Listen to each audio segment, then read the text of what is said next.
And we say, well, it's the inevitable consequence of beingness.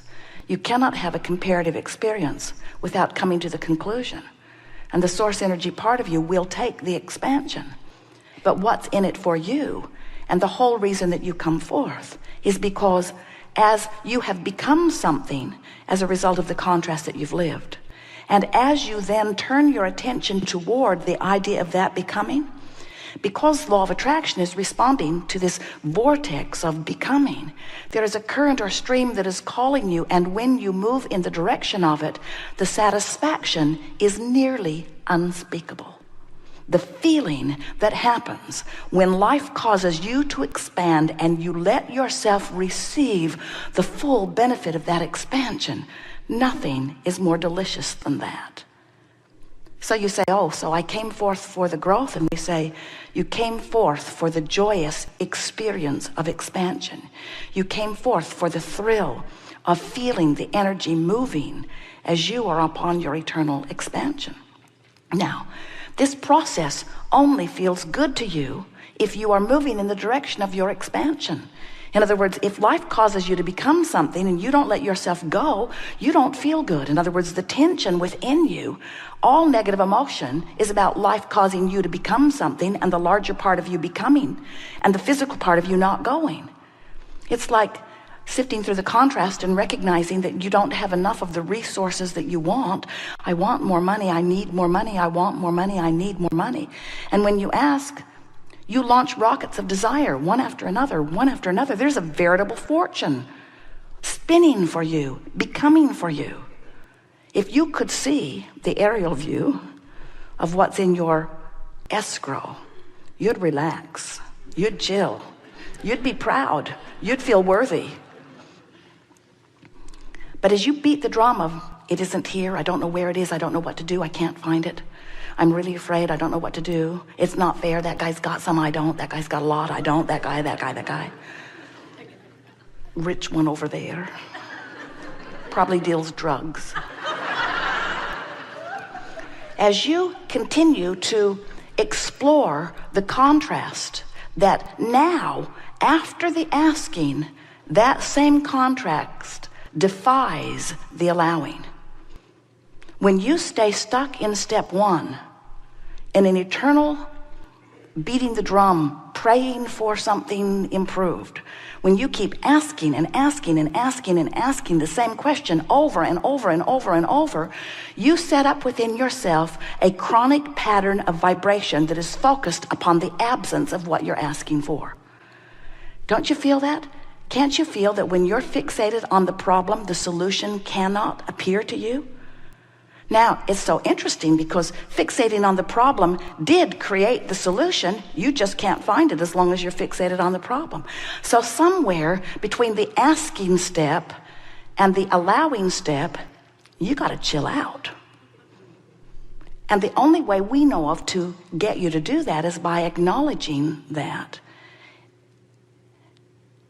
it's already done. It's already done. I've asked. It's been answered. Now what can I do to put myself in the vibrational proximity of allowing it? So let's say, happens all the time, your life has caused you to create the most perfect future experience. Future to you because it hasn't manifested, present to us because it is vibrationally so. So there it is, the money you want, the security you want, the relationships you want, the good feeling body that you want, the wonderful opportunities that you want. Here it is spinning. It's real, it's vivid, it's personal, it's yours. You created it, it's there for you, it's not going anywhere, it's yours, it's done, it's there. But where are you? So let's say you're fearful. In fact, the more afraid you've been for the longer time, the more good stuff you've put over here. The more you've wanted something that you didn't have, the more you put it into vibrational escrow. It's there, but you're over here. You're in fear. You're far vibrationally from it. In fact, you're so far from it on a regular basis, and you hold yourself there almost seemingly deliberately because you keep talking about where you are. You keep talking about how bad it is. You join the online chat groups. You have those private conversations with your friends.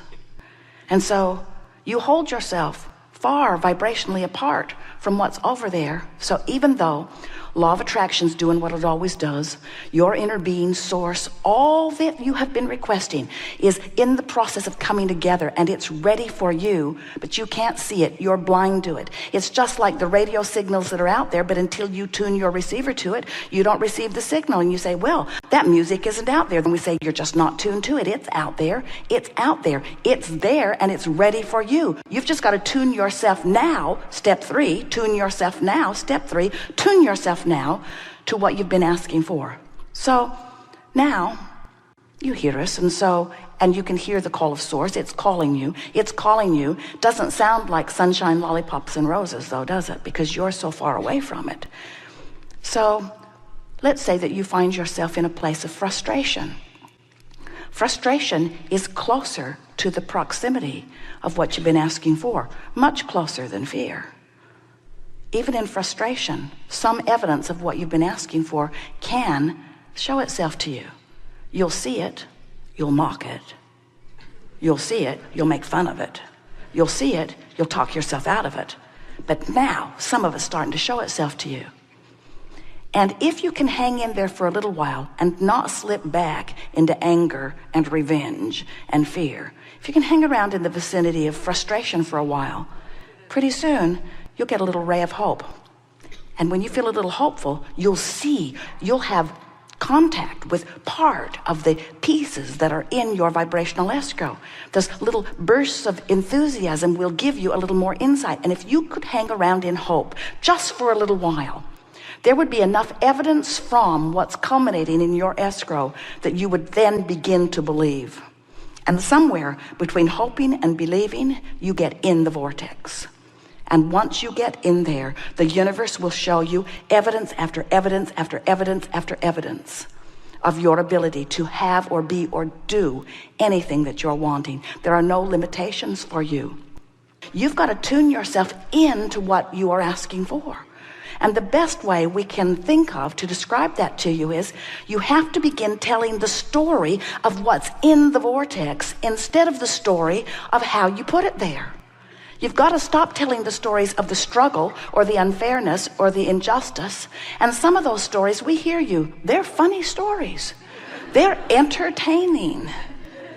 And we know, we watch you. Sometimes you're having a conversation with someone and they'll be telling a story about something, and it will trigger something within you about it because the story sort of sounds the same. It was about the same sort of thing. But what you got to start doing, you got to start asking yourself, what is the vibrational essence of this story that I'm telling? Is this story a story that describes my invincibility or my fallibility? Is this a story that amplifies my abundance or my lack of it? Is this a story that amplifies my efficiency or my inefficiency, my clarity or my confusion? What's this story that I'm telling? What's the essence of this story? Why am I telling this story? And we want you to know, friends, the reason that you are usually telling the story that you're telling is because you're not paying attention to how you feel while you're telling the story. And you're telling the story for intellectual content rather than from vibrational content. When you start telling the story that you're telling because of its vibrational content, when you say and really mean, oh, Abraham, I hear you. I know that there's a veritable fortune of relationships and all delicious things in my escrow, and the stories I tell from this point forward are one reason only. I'm going to tell the stories that line me up with that. I'm going to tell the stories that line me up with that. I'm going to tell the stories that line me up with that. And the stories you've been telling line you up with reality. They line you up with humorous content. They line you up with people that you can relate to. They line you up with things that you're dredging up from the past. They line you up with all kinds of things. But nothing matters than that you line up with who you really are, because if you tell a story that takes you in the opposite direction of who you really are, you pull yourself apart. And that's what negative emotion is.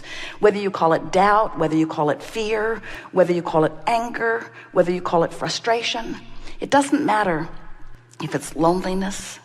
It does not matter what the negative emotion is.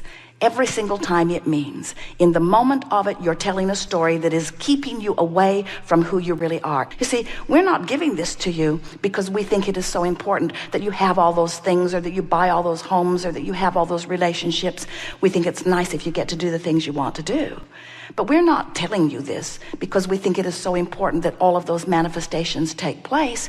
We're telling you this because once life has caused you to expand and you don't keep up with who you are, you don't feel good.